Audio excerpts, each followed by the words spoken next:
No, long enough.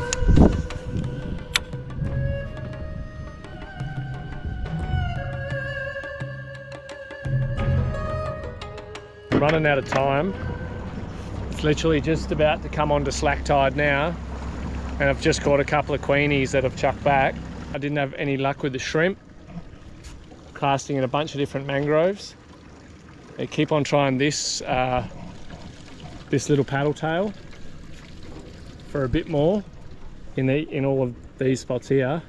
I mean, it looks like a bloody dream spot for a fish, but it's just not happening. There's little queenies and little little garfish around, but that's it at the moment.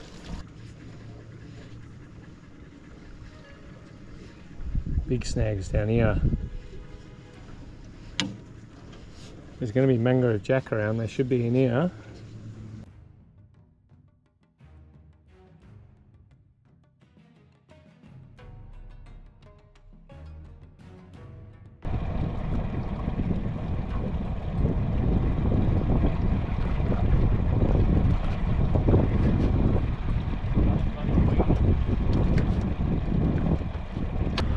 So I'm just wondering if maybe I've come up a little bit too far upstream.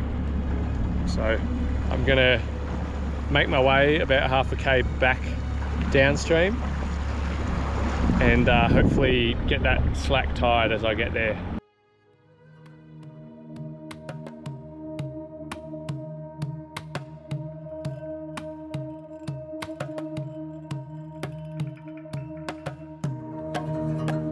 Bit of a different challenge today. I got to catch a fish to actually pay for camping. I didn't bring any cash up here. I'm at a pretty remote spot that just accepts a little bit of cash, and cash is what I don't have. So there's a fish on the table in exchange for camping. So I better bloody get a fish or two. One for him, one for me.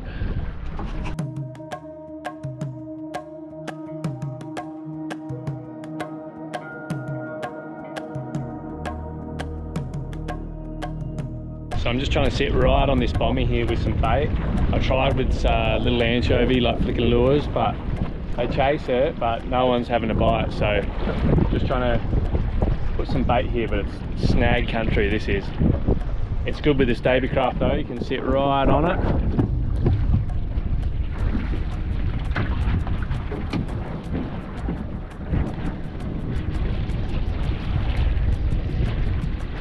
But unfortunately, nothing's biting.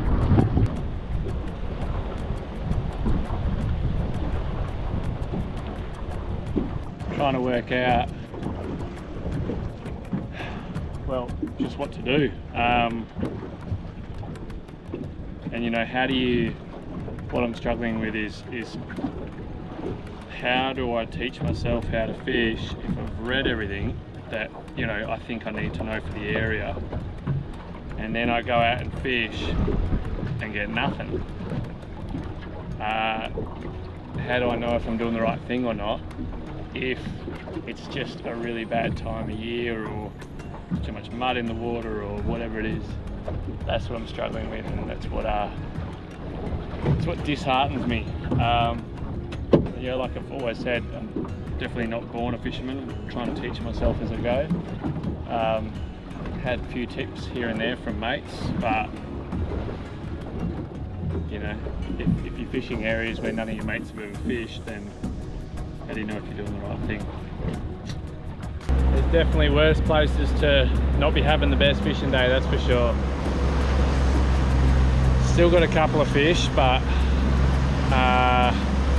you know, both undersized. So just trying my luck one last time trawling on the way back in, and yeah, definitely retrieved today with more water in the bay. Yesterday was a bit hectic.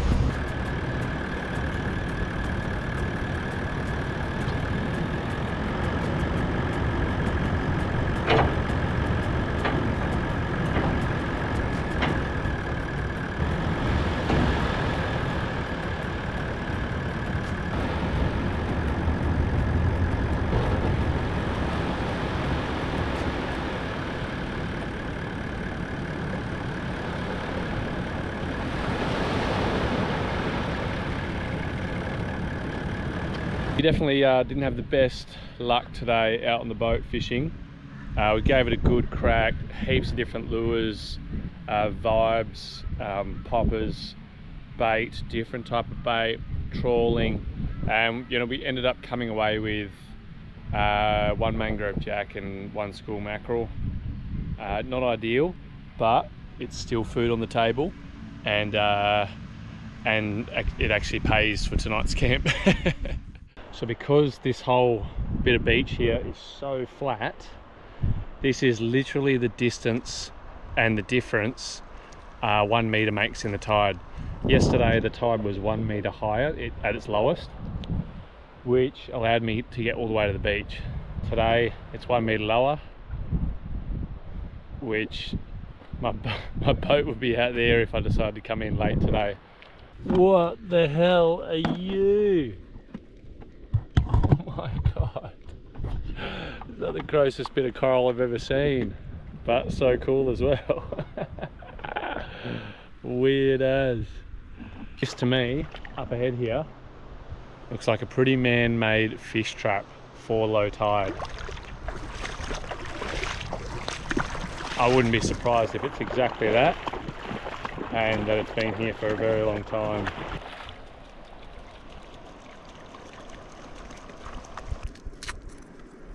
Ooh.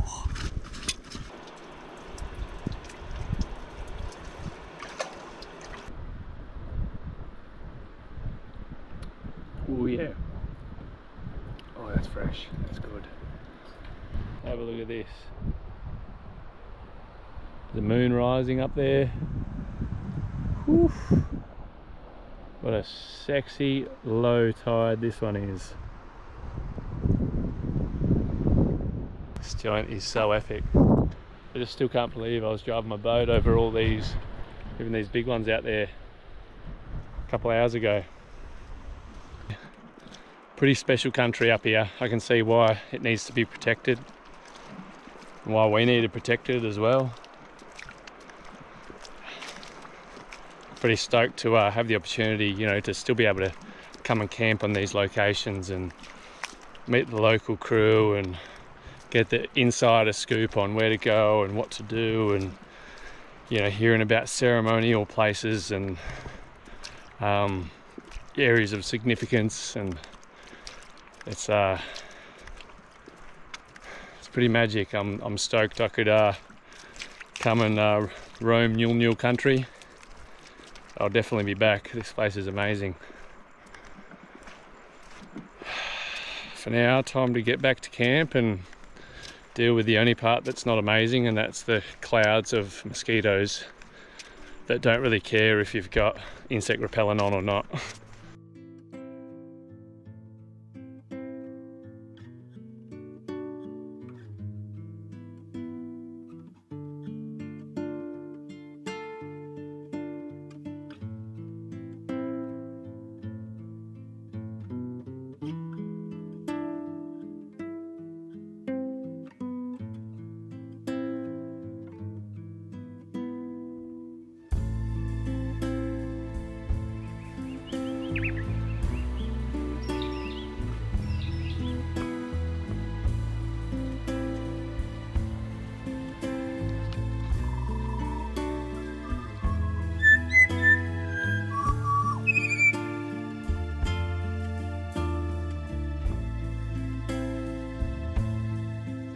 Big. Oh, yeah, we're on.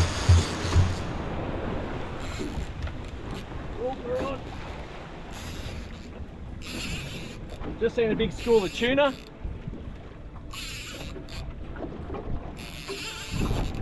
I thought I'd throw out the line.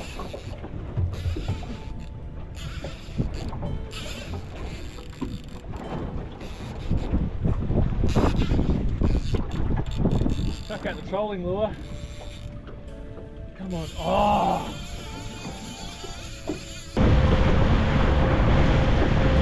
Oh, we're on.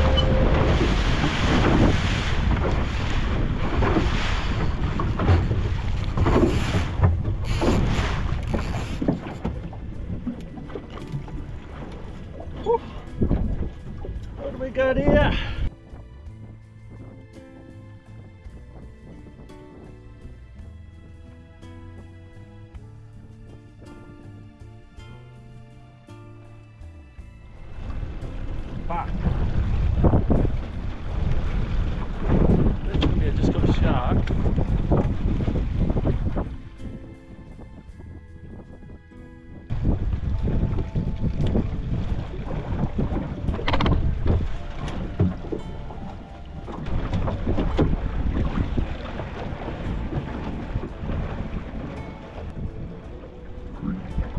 came out of nowhere.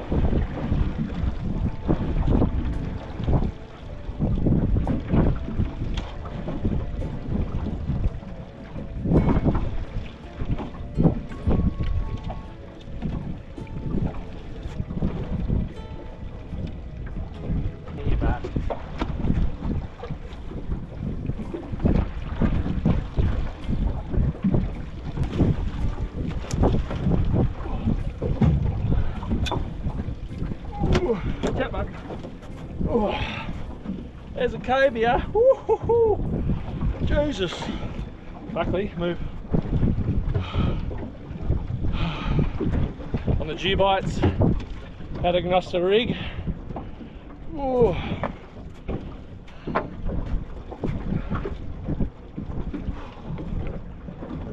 You're a pain in the ass, mate. I'll tell you that. They're bringing in the line, and he grabbed it right when he grabbed it just before it got to the surface. Oh. Tell you what, it's definitely a bit of a weird feeling being so far from land in such a small boat. I thought I'd feel weird. I just saw a big sea snake. He's a long way off the coast.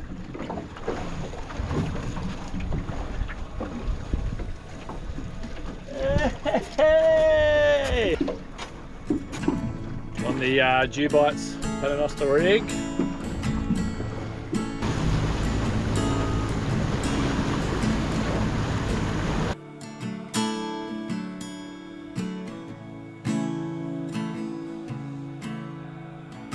Tied up with all of the waves that'll carry you.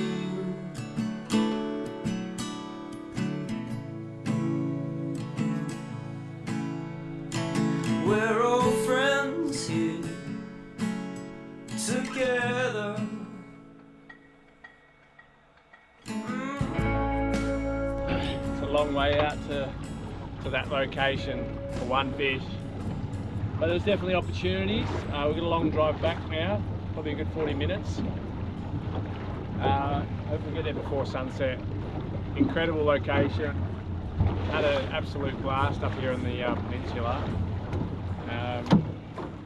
Now it's time to move on though, I think. I've given this area a good crack over the last like 5 days, 6 days. Met some great people. Explored some awesome areas, tested myself in the boat a little bit, and still got some fish. So look, I'm happy. I'm bloody stoked actually.